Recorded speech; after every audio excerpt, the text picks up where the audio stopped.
आप सबों को मसीह वादन जय मसीह की। मेरे प्रियो, आज हम जीभ नामक शीर्षक लेके आए हैं, जिसे अंग्रेजी में टंग बोला जाता है। जीभ के बारे में बाइबल क्या कहती है, आइए मेरे साथ खोलें नीति वचन 12 अध्याय 18 पद। यहाँ बोलता, ऐसे लोग हैं जिनका बिना सोच विचार का बोलना तलवार के समान चुभता है, परंतु बुद्धिमान के बोलने से लोग चंगे होते हैं। आइए वचन के लिए धन्यवाद प्रभु। जो वचन तूने हम लोग के बीच में रखा है प्रभु, ये वचन के द्वारा तू जो बोलने चाहता है बोल, बातचीत कर और महिमा को ले। सुनने वाले हरेक लोगों के हृदय में तू बातचीत कर प्रभु। धन्यवाद, आज हमें कैसे शब्द को प्रयोग में ले आना है, कैसे बोलना है, तू सिखाए। धन्यवाद, महिमा तेरी। पवित्र आत्मा तू हमारा शिक्षक मददगार है, तू अगुवाई कर, यीशु के नाम में आमीन। मेरे प्रिय, वचन कहता है ऐसे लोग भी हैं जिनका बिना सोच विचार का बोलना तलवार के समान है। आगे वाला को क्या हो रहा है, कहीं चोट लग रहा है, चोट तो नहीं लग रहा है मेरा बोलने के द्वारा, ये सोचते नहीं। मजाक कुछ दर्द जैसा लगा तो हाँ हम तो मजाक कर रहे थे भाई बोल देंगे। मेरे प्रियो, आपका मजाक करना किसी के लिए घातक हो सकता है, इसलिए वचन कहता है हम लोग को सोच विचार करके बोलना। इसी का 25 पद में देखिए ना क्या बोलता है। 25 पद, उदास मन दब जाता है परंतु भली बात से वो आनंदित होता है। बोलता है कई बार हम लोग मजाक करते हैं, यही मुख से प्रार्थना करते हैं, यही मुख से मजाक निकल जाता है, लेकिन यहाँ बोलता है कि उदास मन दब जाता है लेकिन भली बात से वो आनंदित होता है। हम लोग जानते हैं क्या बोल रहे हैं, उदास का बात कर रहे हैं कि या भली बात कर रहे हैं, वो मालूम चल जाता है। मेरे प्रियो, आप पर मुझे याद करना होगा, इससे नीति वचन 15 अध्याय का 1 पद क्या बोलता, सुने। कोमल उत्तर सुनने से गुस्सा ठंडा हो जाता है परंतु कटु वचन से क्रोध भटक उठता है। हालेलुया। मेरे प्रियो, क्रोध में भी कोमल वचन, नम्र वचन सुनने से जो क्रोध गुस्सा खत्म हो जाता है, लेकिन गुस्सा वाला कटु वचन सुनने से गुस्सा और उठता है। इसलिए आप सुने ना, चुप रह बोलने से बोलते रहता था और गुस्सा उठता है। इसलिए 4 पद, ये 15 का 4 पद बोलता, शांति देने वाली बात जीवन वृक्ष है परंतु उलट फेर की बात से आत्मा दुखित होता है। मेरे प्रिय, आपको जानना होगा शांति देने वाली बात और उलट फेर करने वाली बात।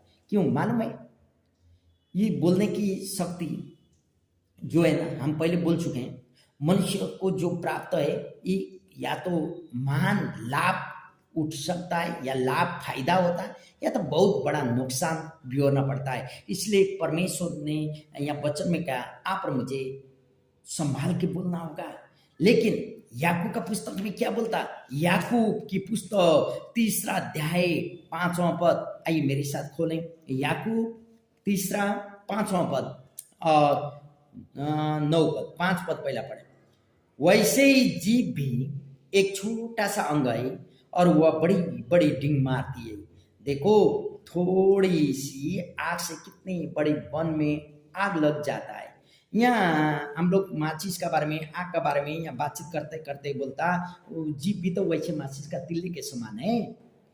छोटा सा तिल्ली से कितना बड़ा बड़ा जंगल में आग लगता है, वैसे ही जीभ भी छोटी है लेकिन पूरा डिंग मारता है बोलता।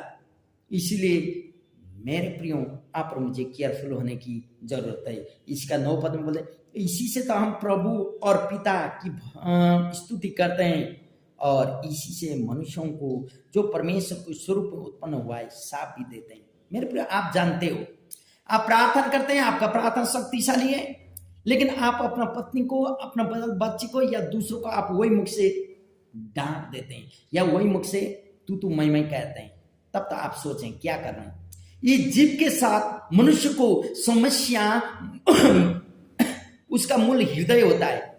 जीभ के साथ में मनुष्य का समस्या जो है ना, उसका हृदय होता है। मेरे प्रियो, पाप ने मनुष्य के स्वभाव को भ्रष्ट कर दिया है और उसके मन की बुराई को उसकी अनियंत्रित जीभ प्रकट करती है। हृदय का बुराई को इस जीभ से प्रकट हो जाता है बोलता है। यदि आप इस वचन के बारे में जानना चाहते हैं तो आइए मेरे साथ मरकुस रची सुसमाचार 7वां अध्याय और 21वां पद। मरकुस 7:21 आप पढ़े तो क्या बोलता, 7 का 21 मिला नहीं मिला था, हम पढ़ रहे हैं। क्योंकि भीतर से अर्थात मनुष्य के मन से बुरे बुरे विचार, व्यभिचार, चोरी, हत्या, परिस्त्रीगमन, लोभ, दुष्टता, छल, लूचपन, कुदृष्टि, निंदा, अभिमान और मूर्खता निकलती है। ये सब बुरी बातें भीतर से ही निकलती है और मनुष्यों को अशुद्ध करती है। हमने क्या कहे? हृदय को अशुद्ध बना देता, अनियंत्रित होता और जीभ से निकल जाता है। जो भीतर है बुराई वो बाहर निकल जाती है। यही मुख के द्वारा क्या क्या निकलता? क्योंकि यहाँ बोलता बुरे बुरे विचार निकलते हैं, व्यभिचार निकलता है, चोरी, हत्या, परिस्थितिगम, लोभ, छल, झूठपन। आपको व्याख्या करने की जरूरत नहीं मेरे प्रियो। जिससे परमेश्वर को महिमा नहीं मिलता वैसा चीज निकलता है। लेकिन फिर हम लोग जो पढ़ रहे थे याकूब की पुस्तक 3 अध्याय 6 पद में क्या बोलता है सुने। जीभ भी एक आग है, जीभ हमारे अंगों में अधर्म का एक रोग है और सारी देह पर कलंक लगाती है और जीवन गति में आग लगा देती है और नरक कुंड की आग से जलती रहती है। हालेलुया मेरे प्रियो, हमें सतर्क रहना होगा। ये जीभ से आप खा भी सकते हैं, लाभ उठा सकते हैं, जीभ से आप हानि भी बियोर सकते हैं। मेरे प्रियो आपके ऊपर में, यदि आप पढ़ने चाहते हैं समय रहेगा तो इफिसियों की पुस्तक 4 अध्याय 30-31 पढ़िएगा। आपके पास समय रहेगा इफिसियों की पुस्तक 4 अध्याय 30-31 पढ़ें।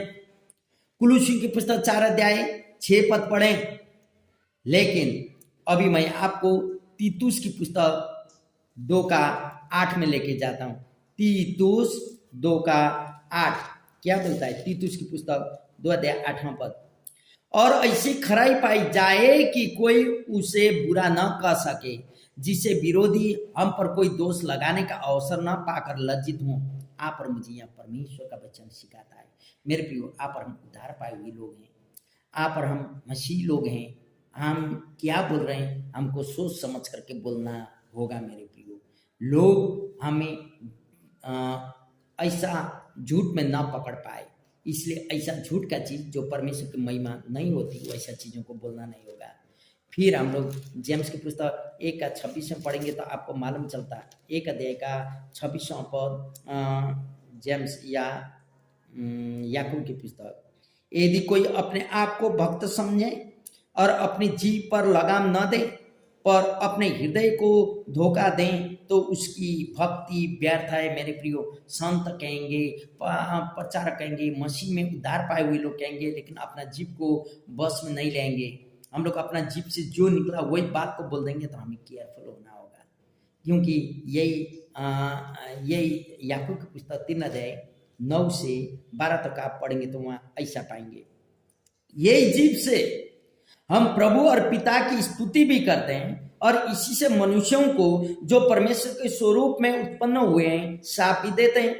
एक ही मुंह से धन्यवाद और शाप दोनों निकलते हैं। हे मेरे भाइयों, ऐसा नहीं होना चाहिए। क्या सोते के एक ही कुएं से मीठा और खारा जल दोनों निकलता है? हे मेरे भाइयों, क्या अंजीर के पेड़ में जैतून या दाख की लता में अंजीर लग सकते हैं? वैसे ही खारे सोते से मीठा पानी नहीं निकल सकता। आप जानते हैं, यही मुख से हम लोग आशीष मांगते हैं, यही मुख से हम धन्यवाद देते हैं, प्रभु को प्रशंसा करते हैं प्रभु को, लेकिन यही मुख से हम लोग साफ देते हैं। तब तो आप और हम उद्धार पाए हुए लोग हैं या नहीं, आप और मुझे केयरफुल होना होगा। यदि आप फिर भी इसके बारे में और जानने चाहते हैं तो नीति वचन 11वां अध्याय को देखें। नीति वचन का 11वां अध्याय 11वां अध्याय का आप पढ़ सकते हैं 9 पद। 11 का 9 पद क्या बोलता सुने। 11 का नीति वचन 9 पद सुने। भक्तिहीन जन अपने पड़ोसियों को अपने मुंह की बात से बिगाड़ता है, परंतु धर्मी लोग ज्ञान के द्वारा बचते हैं। मेरे प्रियो, नीति वचन 11 का 9 में बोलता है भक्तिहीन जन अपने पड़ोसियों को अपने मुंह की बात से बिगाड़ देते हैं। हम लोग तो ऐसी जगह में तू मैं होते रहता, गतिया में तू मैं होते रहता अपना पड़ोसी लोगों के बीच में अपना मुख के कारण। मेरे प्रियो, लेकिन यहाँ बोलता धर्मी लोग ज्ञान के द्वारा बसते हैं बोलता। लेकिन 13 पद में क्या बोलता, जो लुतराई करता फिरता वह भेद प्रकट करता है, परंतु विश्वासयोग्य मनुष्य बात को छिपा रहता है। इधर का बात उधर, उधर का बात इधर करने वाला लोग परमेश्वर पसंद नहीं करते, झगड़ा होता है उस बातों से। इसीलिए ये नीति वचन यदि आप पढ़ेंगे 26 अध्याय का यदि आप पढ़ेंगे 18 से 22 तक, तब तक आपको मालूम चलेगा यहाँ क्या लिखता है। जैसा एक पागल जो जलती लकड़ियों और मृत्यु के तीर फेंकता है, वैसा ही वह भी होता है जो अपने पड़ोसियों को धोखा देकर कहता है मैं तो मजाक कर रहा था। वैसे लकड़ी न होने से आग बुझती है, उसी प्रकार जहाँ कानाफूसी करने वाला नहीं वहाँ झगड़ा मिट जाता है। जैसे अंगारों के कोयला और आग में लकड़ी होती है, वैसे झगड़ा बढ़ाने के लिए झगड़ालू होता है। कानाफूसी करने वाला के वचन स्वादिष्ट भोजन के समान भीतर उतर जाते हैं। मान में मेरे प्रियो, इधर का बात उधर करने से क्या होता है, एक दूसरा में अशांति फैलता है और उसका दोष अपने ऊपर में भी आता है, श्राप लेके आता है। इसलिए मेरे प्रियो, आप क्या बोल रहे हैं, क्या कर रहे हैं, आपका जीव को कैसे आप सदुपयोग कर रहे हैं, आप सोचें। क्योंकि यदि आप ज्ञानी और मूर्खता का भिन्नता में लगाने चाहते हैं तो पढ़िए समय होते समय नीति वचन 10 अध्याय 19 पद, 12 अध्याय 13 पद, 15 अध्याय 2 पद आप पढ़ सकते हैं। वहाँ बोलता कि कैसे घमंड या मूर्खता मुख से निकलता है बोलता। लेकिन आइए हम लोग यही नीति वचन 17 अध्याय 27 और 28 को पढ़े। 17 अध्याय 27 और 28 यहाँ आई बोलता, जो संभल कर बोलता है वह ज्ञानी ठहरता है, और जिसकी आत्मा शांत रहती है वही समझ वाला पुरुष ठहरता है। मूढ़ भी जब चुप रहता है तब बुद्धिमान गिना जाता है, और जो अपना मुंह बंद रखता है वह समझ वाला गिना जाता है। हालेलुया। ज्यादा बोलने वाला मूर्ख ठहरता है, वो बोलने वाला जगह में नहीं बोलता, और मूर्ख भी चुपचाप रहेगा तो ज्ञानी ठहरता है बोल के वचन कहता है। मेरे प्रियो, यदि आप इफिसियों की पुस्तक 5 का 4 पद देखेंगे तो 5 का 4, इफिसियों की पुस्तक 5 का 4 क्या बोलता है, यहाँ सुने, हम पढ़ के सुना रहे हैं। 5 का 4 में बोलता, और न निर्लज्जता न मूढ़ता की बातचीत की, न ठट्टे की, क्योंकि ये बातें शोभा नहीं देती, वरन धन्यवाद ही सुना जाए। आजकल बहुत सारे मसीह लोगों में भी ये चलता है। बहुत सारे उद्धार पाए हुए लोग पहला कुछ काम कर देते, बोल देते हैं, और मैं तो मजाक कर रहा था। क्या मजाक चलता है क्या परमेश्वर का राज्य में? मेरे प्रियो, क्या आप भी मजाक करते हैं? आप ऐसे शब्द बोलते हैं अपना पड़ोसियों को, अपना भाई को, और कहते हैं कि मैं तो मजाक कर रहा था भाई, मैं तो मजाक कर रहा था बहन। वैसा आप गलत कर रहे हैं। आप अभी से ही सतर्क रहिएगा, नहीं तो ये घमंड या मूर्खता का बात मजाक नहीं चलता परमेश्वर में। यद्यपि एक व्यक्ति अपने वचनों पर नियंत्रण रख सकता है मेरे प्रियो, परंतु यह नियंत्रण सच्चाई से होना चाहिए। नियंत्रण होता नहीं होने नहीं, हड्डी बिना का जीव बोलते हैं ना लोग, लेकिन नियंत्रण होता है। यदि वह अपने दुष्ट भावनाओं को ही दबाने के लिए कोमल वचन का प्रयोग करता है तो वह एक पाखंडी ढोंगी है, जिसके बारे में मैंने बता चुका हूं मंडली में। मेरे प्रियो, आप जानते हैं बुराई को दबाने के लिए, दुष्ट भावनाओं को दबाने के लिए बोली अच्छा बोल देता है, तू तो बहुत अच्छा है, लेकिन अंदर ही अच्छा नहीं है बोल के दूसरा को भला चिताने के लिए, दूसरा के आगे अच्छा बनने के लिए, तब तो वो पाखंडीपन दिखा रहा है। क्योंकि यदि इसका बारे में आप जानने चाहते हैं तो भजन संहिता 55 का 21 में दाऊद कहता है, दाऊद भी बहुत बार दाऊद को धोखा मिल चुका था मेरे प्रिय। ऐसे लोग 55 का 21, उसके मुंह की बातें तो मक्खन सी चिकनी थी, परंतु उसके मन की लड़ाई की बातें थी। उसके वचन तेल से अधिक नरम तो थे, परंतु नंगी तलवार थी। मालूम है, प्रकाशित वाक्य में एक जगह में योना कहते हैं ना, देखने से तो मेमना का जैसा दुगो सिंह था, लेकिन उसका आवाज अजिंगर का जैसा था। होने के लिए मेमना, लेकिन बोली में अजिंगर। देखने के लिए शरीर दिखाई देता, लेकिन उसका आवाज बहुत डेंजर। मेरे प्रिय, ऐसे लोगों से आप सतर्क रहिएगा। जो लोग धोखा देने आते हैं, जो लोगों को देख के आपको मालूम नहीं चलता। इसलिए दाऊद यहाँ कहते हैं कि ये मुंह तो बात तो मक्खन की सी चिकनी होती है, लेकिन अंदर हृदय में लड़ाई और कहाँ से फंसाएं बोलने वाली बात है उसके जीवन में रहता है। यदि आप यही 26 अध्याय नीति वचन 23 और 25 पढ़ेंगे ना, 23 से 25 तक नीति वचन का 26 अध्याय 23 से 25 तक आप वहां पाएंगे। क्या बोलता है 23 से 25, जैसा कोई चांदी का पानी चढ़ाया हुआ मिट्टी का बर्तन हो, वैसे बुरे मन वाले के प्रेम भरे वचन होते हैं, जो बैरी बात से तो अपने को भोला बनाता है, परंतु अपने भीतर छल रखता है। उसकी मीठी मीठी बात की प्रतीति न करना, क्योंकि उसके मन में 7 घिनौनी वस्तुएं रहती है। मेरे प्रियो, जो एकदम मक्खन लगा के बोलते हैं, चिकना बातों को बोलते हैं, बी केयरफुल वैसा लोगों से।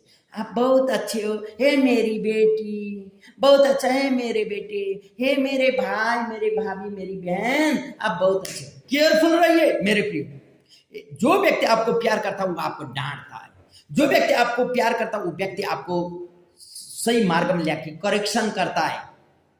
लेकिन जो व्यक्ति आपका अगेंस्ट में ना, आपका गलती में भी आप सही कर रहे हैं बल्कि आपको सहमति देता है। इसलिए यहाँ दाऊद और सोलोमन दोनों कहते हैं ऐसे लोगों से हमें सतर्क रहना होगा।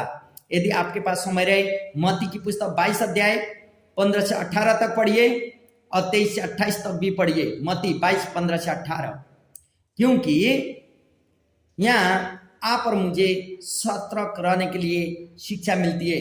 हमें सदैव सच बोलना चाहिए, या हम लोग जानते हैं, क्योंकि झूठ से परमेश्वर घृणा करता है। सच बोलना चाहिए तो उसे ऐसा प्रेमपूर्ण भावना से भी करना चाहिए। मेरे प्रियो, उसके शब्द से उसके चरित्र का संकेत मिलता है। आप जानते हैं जो बोल रहे हैं ना, वो बोलने वाला व्यक्ति कैसा है आपको मालूम चल जाता।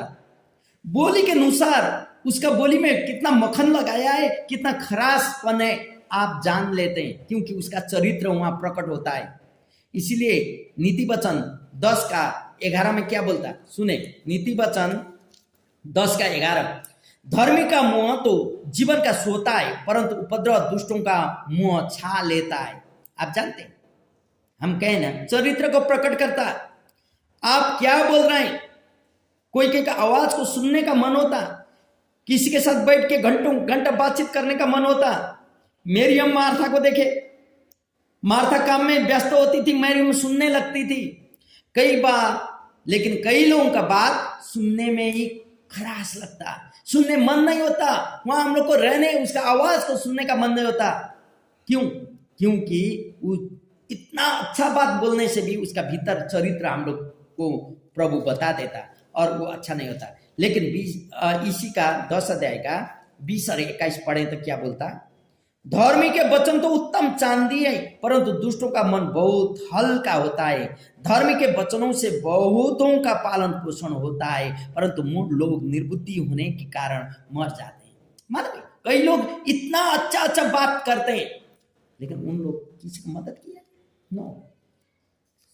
आवश्यकता जगह में वो लोग खड़े नहीं रहते, लेकिन बोली तो इतना अच्छा बोलते हैं। मेरे प्रियो, इसलिए आप और मुझे सतर्क रहने की आवश्यकता है, क्योंकि 16 अध्याय नीति वचन 23वां पद यदि आप पढ़ेंगे तो यहाँ बोलता, बुद्धिमान का मन उसके मुंह पर भी बुद्धिमानी प्रकट करता है। बोलता हालेलुया।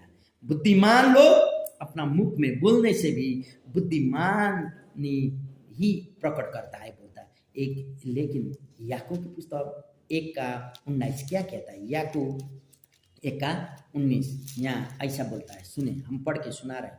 19वां पद, हे मेरे प्रियो भाइयों, यह बात तुम जान लो, और एक मनुष्य सुनने के लिए तत्पर और बोलने में धीरे और क्रोध में धीमा हो। हालेलुया।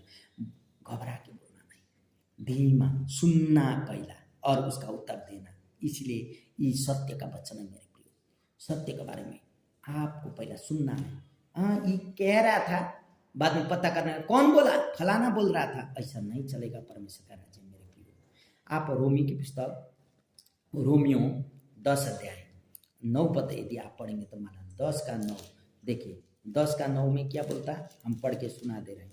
10 का 9 में बोलता कि यदि तू अपने मुंह से यीशु को प्रभु जानकर अंगीकार करे और अपने मन से विश्वास करे कि परमेश्वर ने उसे मरहुमे से जिलाया तो तू निश्चय उद्धार पाएगा।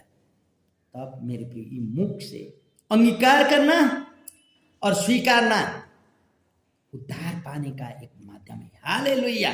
इसलिए आप कौन बात को स्वीकार रहे हैं, कौन बात को अंगीकार कर रहे हैं। यदि आपके पास समय है, मत्ती 26 अध्याय 70 से 74 तक आप जरूर पढ़िए। मत्ती 26 70 to 74, क्योंकि ये वचनों के द्वारा मसीह का अंगीकार होता है या तो अपनी अज्ञानता को भी प्रकट किया जा सकता है। आपके ऊपर में मैं छोड़ दे रहा हूँ मेरे प्रिय। विशेषकर हम मसीहों को अपने शब्दों के प्रति सावधान रहना चाहिए। मैं आपको उत्साहित करना चाहता हूँ। हम जानते हैं कि वचन प्रभावशाली होता है। नीति वचन 16 का 21 में क्या बोलता है, सुने वचन कितना प्रभावशाली होता है। नीति वचन 16 का 21 यहाँ क्या बोलता है, वचन बहुत प्रभावशाली होता है। 16 का 21 में यह बोलता है, जिसके हृदय में बुद्धि है वह समझ वाला कहलाता है और मधुर वाणी के द्वारा ज्ञान बढ़ता है।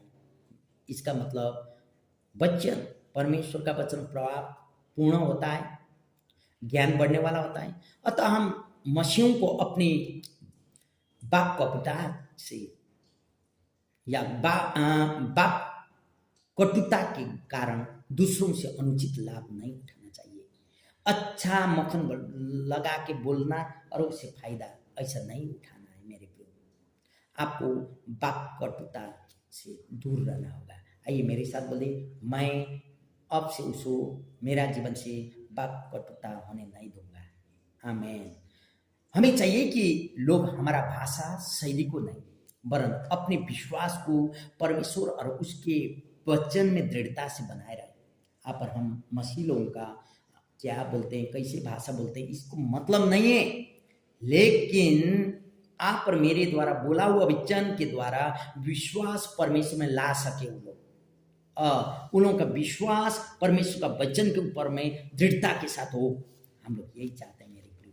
पहला कुरिन्थी 2 अध्याय, पहला कुरिन्थी की पुस्तक 2 अध्याय यहाँ क्या बोलता, पहला कुरिन्थी 2 अध्याय 1 से 5 तक हम पढ़ रहे हैं।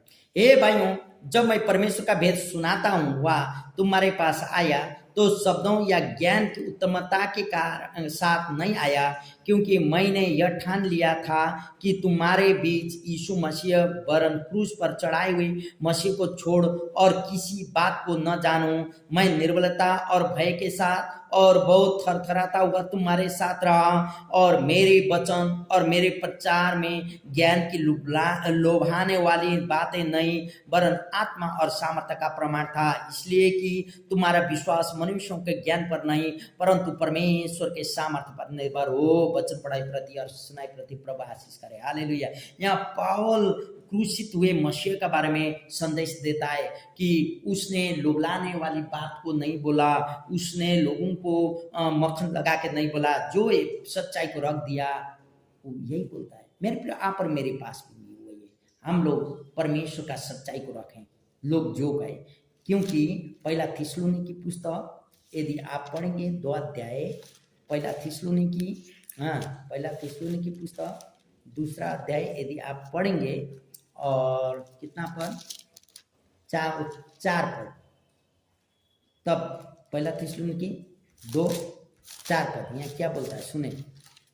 यहाँ ऐसा बोलता है, हम पढ़ रहे, पर जैसा परमेश्वर ने हमें योग्य ठहरा कर सुसमाचार सौंपा हम वैसे ही वर्णन करते हैं, और इसमें मनुष्यों को नहीं परंतु परमेश्वर को जो हमारे मनों को जांचता है प्रश्न करते हैं। लोगों को प्रश्न करने के लिए मत बोलिए मेरे प्रिय। आप अपना क्या बोल रहे हैं, अपना जीभ से कौन वो शब्द निकाल रहे हैं, आप याद कीजिए। आपको उपदेश पर लोग ध्यान दें, आपका बोली वचन पर ध्यान देते हैं, इसलिए मेरे प्रियो आप याद करें आप क्या बोल रहे हैं। आज मैं आपको उत्साहित करने चाहता हूं मेरे प्रियो, यदि हम अपने जीवन में उन्नति होता हुआ देखने चाहते हैं और अपने जीव को संभालते हैं, तो जिससे हमें चंगाई और बहुत सारा आशीष मिल सकता है। यदि आप अपना जीवन छुटकारा पाने चाहते हैं, यदि आप अपना जीवन आशीष पाने चाहते हैं और चंगाई पाने चाहते हैं, तो आप अपना जीव को संभाल लिए मेरे प्रियो। आइए अब से हमारा मुख से प्रभु से दुआएं या प्रार्थना होते रहे, न कि बदबू या तू और मैं की बात निकले। आइए आप प्रभु में कहिए, प्रभु आशीष हो, मैं मेरा मुख से आशीष का वचन नहीं निकालूंगा, प्रार्थना दुआ प्रशंसा का वचन निकालूंगा, न कि तू मैं या श्राप की वचन। आइए हम लोग धन्यवाद दें प्रभु को। सही में मेरे प्रिय, आज मैं जीव का बारे में बता रहा हूँ। ये जीव आप जानते हैं, याकूब का पुस्तक में आप पढ़ने से मालूम चलता है, इस जीव के द्वारा सब कुछ होता है। यदि आप जीवन पाने चाहते हैं, जीव को कंट्रोल कीजिए।